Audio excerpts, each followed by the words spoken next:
Hello doctor দস্তুর, আমি ইরাবতী বলছি।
এসো এসো, আস্তে, বাপরে বাপ, পা টিপে টিপে আস্তে আস্তে এসো, সবাইকে যে চমকে দেবো না। এসো এসো।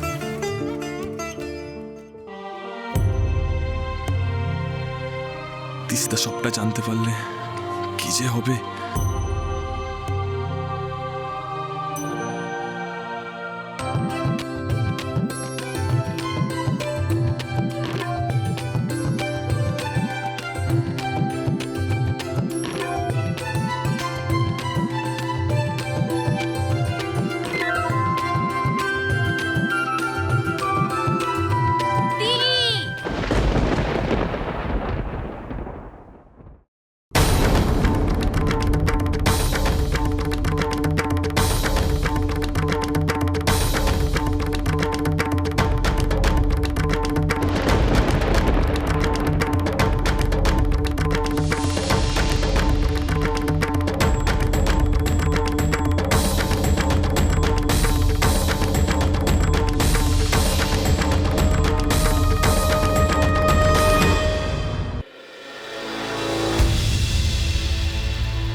আপনি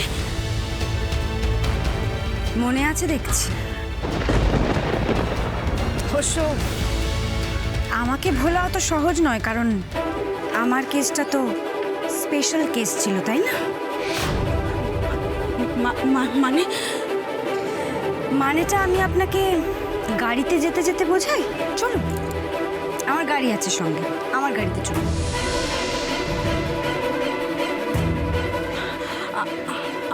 আপনি হঠাৎ কি ব্যাপার বলুন তো?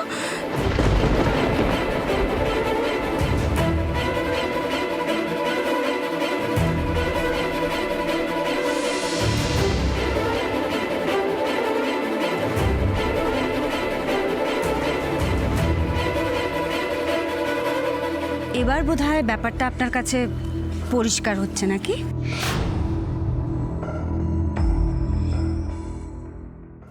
এখানে এত কিছু ঘটে গেছে, কিন্তু তোমরা আমাকে কেউ কিছু কেন জানাওনি? কেন জানানোর প্রয়োজন মনে করোনি?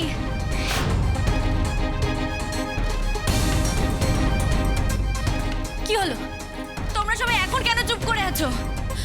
থামো, থামো, কেন বলনি আমার? বৌদি, বৌদি, তুমি তো আমায় জানাতে পারতে, কেন জানালে না? এ দাদা ভাই, তুই আমায় জানাতে পারতিস না একবারও? কি রে আকাশ, তুমিও? আমি কি তোমাদের কাছে এতটাই বড় হয়ে গেছি? আরে আমি তো ডাক্তার, একবার ভরসা করে না হয় আমায় সব কথা বলতে পারতে। নীল, নীল, তুমি তো সবটা জানো। জানতে, তাহলে কেন বলনি? বলো না কেন বলনি? এই তুমি নিজেকে আমার বন্ধু মনে করো? তিস্তা তিস্তা আমি তোমাকে সব বলতে চেয়েছিলাম, বিলিভ মি, কিন্তু তুই এগুলো শোনার পর তুমি টেনশন করবে, চিন্তা করবে। পারোনি তাই তো? এখানে এসে সবটা জানার পর, সবটা দেখার পর আমি কি করব সেটা একবারও ভেবে দেখেছো? কদিন ধরে আমার দির জন্য খুব মন কেমন করছিল। ভাবলাম দি হয়তো এখানে খুব ভালো আছে, খুব আনন্দে আছে, হ্যাপি আছে, কিন্তু না, দি খুব কষ্টে আছে। দি আগে করে চাপা স্বভাবে, কোনোদিন কাউকে কিচ্ছু বলতে পারে না, নিজের কষ্ট মুখ ফুটে বলতে পারে না। আর দির সাথে এত বড় একটা ঘটনা ঘটে গেছে, ঠিক এই সময় আমি দির পাশে থাকতে পারলাম না। কেঁদো না তিস্তা, প্লিজ কেঁদো না। বৌদির সাথে যা হয়েছে তাতে তো বৌদির কিছু করার নেই, ইনফ্যাক্ট আমাদের কারোরই কিছু করার নেই। সবাই খুব ভেঙে পড়েছিল তিস্তা। না স্যান্ডি, আমি মানি না দির কোনো প্রবলেম হয়েছে। আমি মানি না। ঝামেলার আর শেষ নেই, একেও আজই ফিরতে হলো। উফ।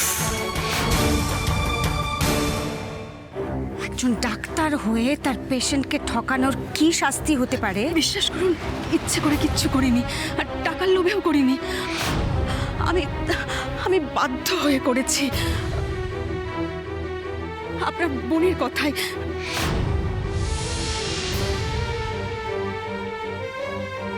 আজ আপনি আমাকে ফিরিয়ে দিলে আমি কিন্তু নিজেকে শেষ করে দিতে বাধ্য হব।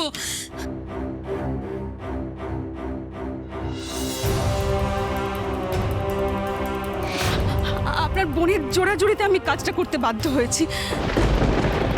পরিস্থিতি এমন একটা জায়গায় পৌঁছেছিল, আমি পিছিয়ে আসতে পারিনি। খুব খুব অন্যায় হয়েছে আপনার প্রতি, আমি মানছি, খুব অন্যায় হয়েছে। আপনি কোনোদিনও মা হতে পারবেন না। আপনি স্যারের কাছে রাজি হয়ে যান প্লিজ। আপনি আমার কথা রাখুন। আপনি মা হতে চান না বলে কিছু না কিছু কারণ দেখিয়ে সিন ক্রিয়েট করার চেষ্টা করছেন। এসব আপনি কি বলছেন? হ্যাঁ, এই জন্য ভগবানও চান না আপনি মা হন। I am sorry, very very sorry Irabati. একজন ডক্টর হয়ে মানুষের বিশ্বাস ভাঙলে শুধু সরি বলে তো পার পাওয়া যায় না। আপনাকে আপনার অন্যায়ের শাস্তি পেতে হবে। আপনার অন্যায়ের শাস্তি আপনি পাবেন।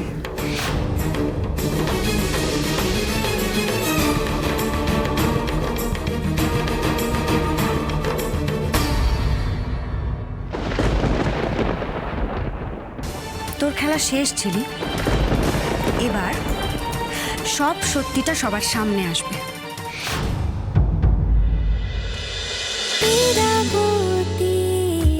চুপ কথা